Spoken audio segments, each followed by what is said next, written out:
Volunteer చెల్లమ్మని ఏ రకంగా దూషించాడో ఈ యొక్క తెలుగుదేశం పార్టీ మాజీ ఎమ్మెల్సీ ఆదిరెడ్డి అప్పారావు ఆ యొక్క వీడియో ఉందా, ఆడియో ఉందా, ఆడియో రెడీనా?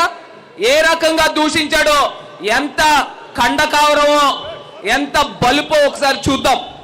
ఆయన ఏ రకంగా ఆ వాలంటీర్ని లైఫ్ థ్రెట్ చేశాడు, అతని పైన కేసులు కట్టాల. ఆయన బెదిరించాడు, నేనేం చేయలేను, మా కార్యకర్తలను వదిలేస్తే నువ్వు ఏమైపోతావో తెలీదు అని బెదిరించాడు. ఒక్కసారి ఆ వీడియో ప్లే చేయండి, ఆన్ చేయమ్మా ఒకసారి. హలో, సైలెంట్ గా వినండి. ఎవరండి? అమ్మాయి ఎమ్మెల్సీ ఆదిరెడ్డి అప్పారావు గారు మాట్లాడతారంట, ఒకసారి చూడండి.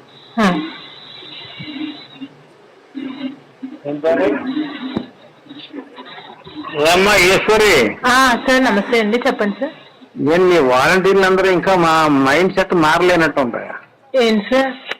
ఏది మీరు ఏంటి ఈ వైఎస్ఆర్ కి ఫేవర్ గా చేసేస్తా సిద్ధపడిపోతున్నారని పెద్ద అలచడి.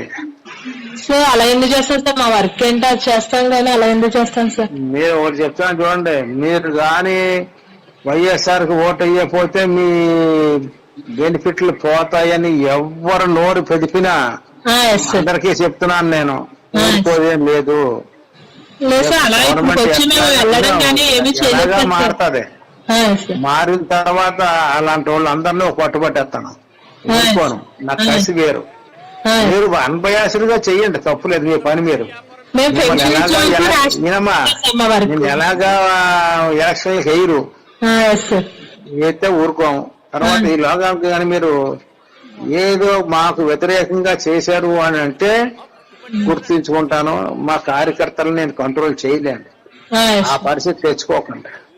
ఎవడో మీకు భర్తగాడు మీకు అవి చేసేస్తాను ఈ చేసేస్తానని ఏదో లెటర్ పెట్టాడు. నేను అది చేస్తున్నానని ఎవరు చెప్పారు సార్ మీకు? నేను అలాగా చెప్పారులే, లేకపోతే నీ నెంబర్ నాకేం తెలుసు? ఎవరు చెప్పారు సార్? అది చెప్పండి సార్, నాకు తెలియాలి కదండి.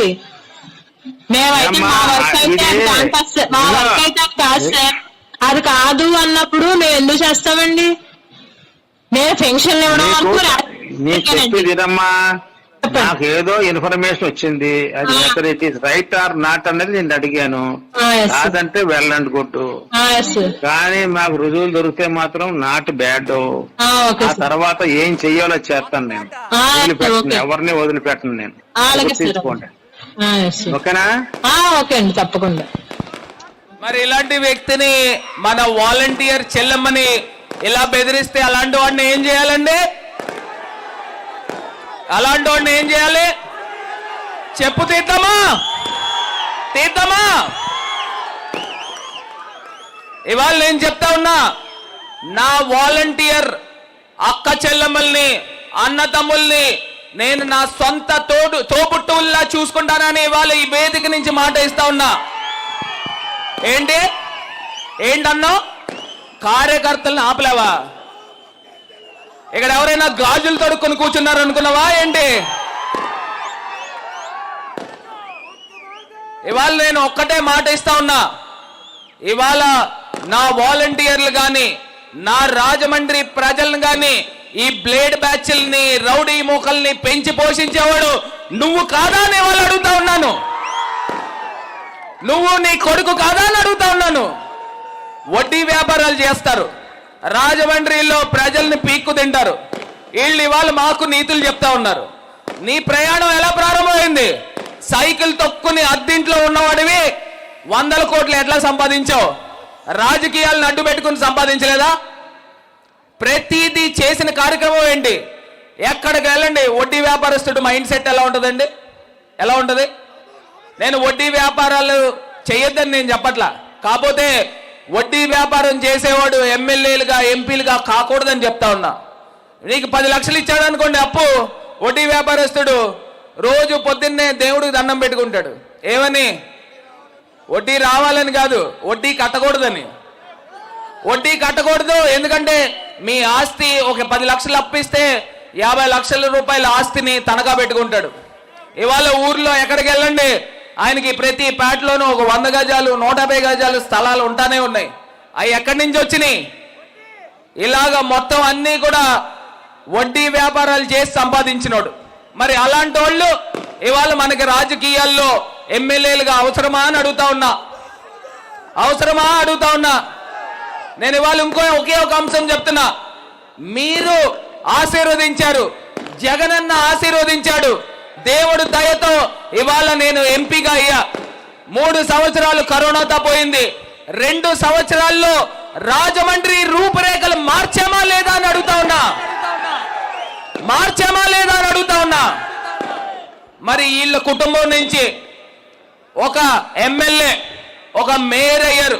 మనం ఇచ్చిన ఎమ్మెల్సీ జగనన్న రెక్కల కష్టంతో ఆయన పార్టీ పెట్టుకుని మొట్టమొదటి ఎమ్మెల్సీ వస్తే ఆ ఎమ్మెల్సీని చంద్రబాబు నాయుడు దగ్గర తాకట్టు పెట్టి అక్కడ పార్టీలోకి దూకేశాడు. 16 సంవత్సరాలు పదవుల్లో ఉన్నారు. రాజమండ్రికి ఒక్కటంటే ఒకటి ఏదైనా పని చేశాడా అని అడుగుతా ఉన్నా. చేస్తే ఇలా చెప్పండి, లేకపోతే ఇలా చెప్పండి. చేయలే. మరి అలాంటి వ్యక్తులు మనకి ఎమ్మెల్యేగా ఎందుకమ్మా? అవసరమా? ఇవాళ రాజమండ్రి అభివృద్ధి కావాలా లేదా అని అడుగుతా ఉన్నా. కావాలా? అభివృద్ధి కావాలా? రాజమండ్రి శాంతి భద్రతలతో ఉండాలా లేదా? పీస్ఫుల్ గా ఉండాలా లేదా? ఉండాలా? ఇవాళ రాజమండ్రిలో అవ్వాతాతలకి, అక్క చెల్లెమ్మలకి సంక్షేమం కావాలా లేదా? ఇవాళ రాజమండ్రిలో సుమారుగా జగన్మోహన్ రెడ్డి గారు 30 లక్షల మందికి ఆంధ్రప్రదేశ్ వ్యాప్తంగా ఇల్లులు ఇస్తా ఉంటే రాజమండ్రిలో 40,000 మందికి ఇల్లులు ఇవ్వాలి. ఇక్కడ తెలుగుదేశం పార్టీ ఎమ్మెల్యేల కింద ఉండడం వల్ల వాళ్ళు హైకోర్టులకు వెళ్ళి ఇళ్ల స్థలాలు ఇవ్వనివ్వకుండా అడ్డుకునే ప్రయత్నం చేశారు. ఎక్కడైతే తెలుగుదేశం పార్టీ ఎమ్మెల్యేలు గెలిచారో అక్కడ ఇళ్ల స్థలాలు ఇవ్వనివ్వకుండా అడ్డుకున్నారు. నేను జగనన్నను ఒకటే అడిగా, అన్నా మీరు నాకు ఒకే ఒక్క చిన్న సహాయం చేయాలి. ఏదైతే హైకోర్టులో కేసులు ఉన్నాయో అది పక్కన పెట్టేసి కొత్తగా రాజమండ్రిలో ఉన్న అక్క చెల్లెమ్మలకి 25,000 మందికి మనం హామీ పత్రాలు ఇచ్చామన్నా ఆ హామీ పత్రాలు ఈ ఎలక్షన్ లోపల మీరు ఇవ్వాల్సిందిగా అని చెప్పేసి నేను ముఖ్యమంత్రి గారిని కోరి ప్రార్థించా. ఆయన ఎలక్షన్స్ కి వెళ్లే లోపల భరత్ నీకు ఆ ఇళ్ల స్థలాలు ఇస్తానని చెప్పి మాట ఇచ్చారు. రాజమండ్రి ప్రజలందరికీ కూడా ఇళ్ల స్థలాలు ఇవ్వబోతున్నామని కూడా ఈ సందర్భంగా తెలియపరుస్తూ మరి తెలుగుదేశాన్ని ఇంటికి పంపించేద్దామా అని అడుగుతా ఉన్నా.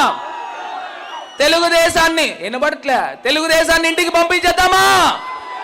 ఏమా పంపించేద్దామా? మరి ఇవాళ మన ముఖ్య అతిథులు, 2 ముఖ్య అతిథులు వచ్చారు.